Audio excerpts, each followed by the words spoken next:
On an ordinary Thursday evening, the kind that feels deceptively calm, we sat in the living room, the TV casting a dim glow with a reality show we barely noticed. Her fingers toyed nervously with her wedding ring, a quiet sign of unease I'd come to recognize. My chest tightened, sensing the weight of what was coming. "What's too much for you now?" I asked, though dread already gnawed at me. She waved a hand between us, her tone firm yet edged with sorrow. "This. The act we keep up, the growing chasm, the silence that speaks louder than we do. I don't feel like we're ourselves anymore." Her words landed softly but carried a finality that sank deep, like the last note of a song fading into silence. For months I'd seen her pulling away, her hand no longer reaching for mine during our evening strolls, her gaze fixed on her phone through meals, her responses absent-minded. I tried to close the distance with small acts. Bouquets on weekends, planned evenings she'd back out of, late-night talks that dissolved into emptiness. But I hadn't realized how far she'd drifted. Her eyes held no anger, and that cut deeper. Anger would have hinted at fire, something to hold on to. Instead, her calm was the kind that settles when someone has already decided to leave. I stared at the floor, fear rising like a shadow from the past. "Is there someone else?" I murmured, my voice barely audible. Her lips parted briefly, then closed. "No," she said after a pause that felt too long to believe. "It's not about anyone else. It's about us, about how I don't recognize who we've become." The clock on the wall ticked on, each sound marking the approach of an unavoidable goodbye. I wanted to argue, to recall the years we'd endured together. The early dawns, the car that always broke down, the cramped apartment where we built a life from nothing. But my words stuck, and I sat there, watching our marriage unravel, strand by delicate strand. Finally she stood. "I think I should stay at my sister's for a bit," she said. It was a gentle way of leaving, no shouting, no blame. Just a quiet departure framed as needing time. I nodded, too numb to speak. "If that's what you need," I managed to say. That night she packed.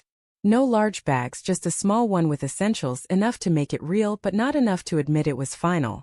Each zip of the bag carved into me. At the door she paused. "Don't wait up," she said gently. "I'll text when I'm there." The door closed softly, and the silence that followed throbbed with all we'd left unsaid.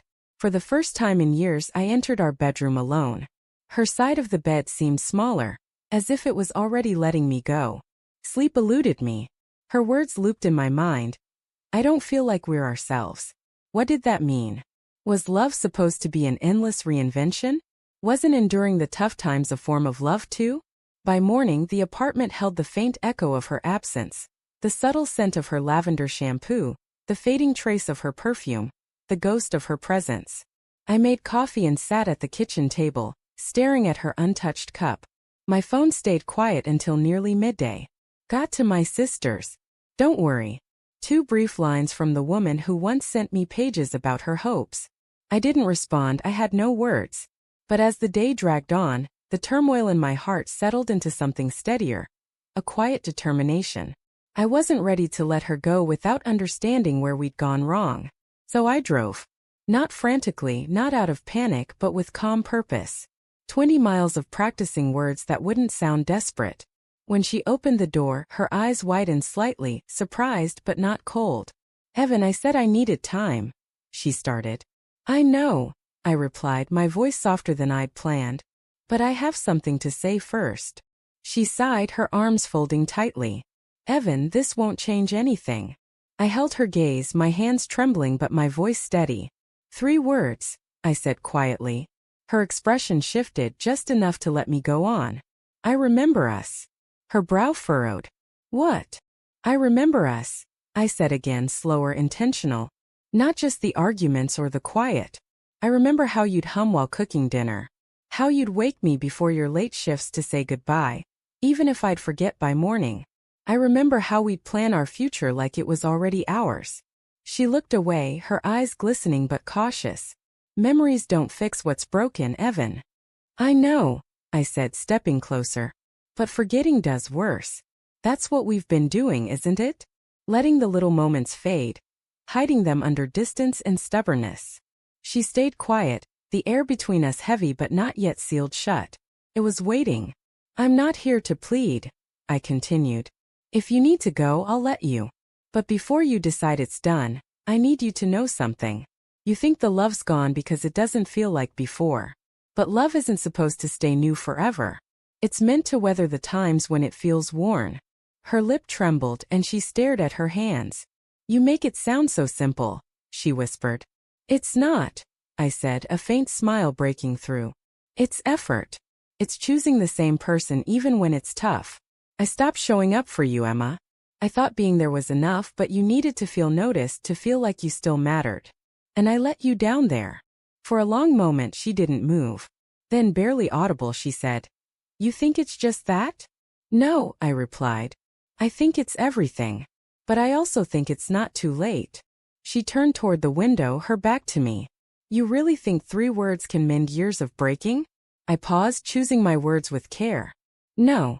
But I think they can remind you why it's worth trying again. Silence hung between us, her breathing soft and uncertain. Then she turned, her eyes shining with tears. You always do this, she said, her voice low. You say the one thing that makes it hard to turn away. I let out a small laugh, a mix of relief and weariness. That's not my aim, I said. I just want you to know we're still here, beneath all the chaos.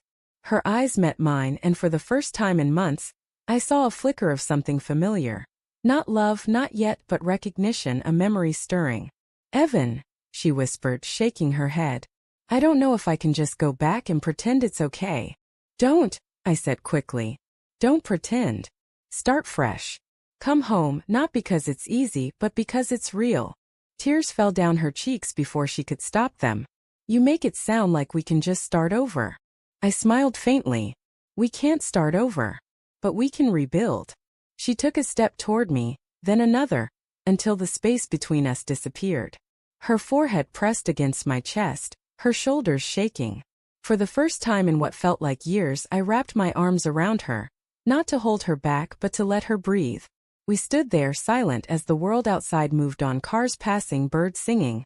But in that small apartment time seemed to pause. Finally she pulled back, looking up at me. You remember us? She asked softly. I do, I whispered. Do you? She hesitated, her eyes searching mine. Maybe I'm beginning to. Something in me softened.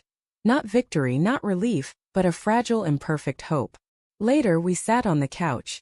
The same couch where she'd told me she needed to leave. The air felt lighter, unburdened.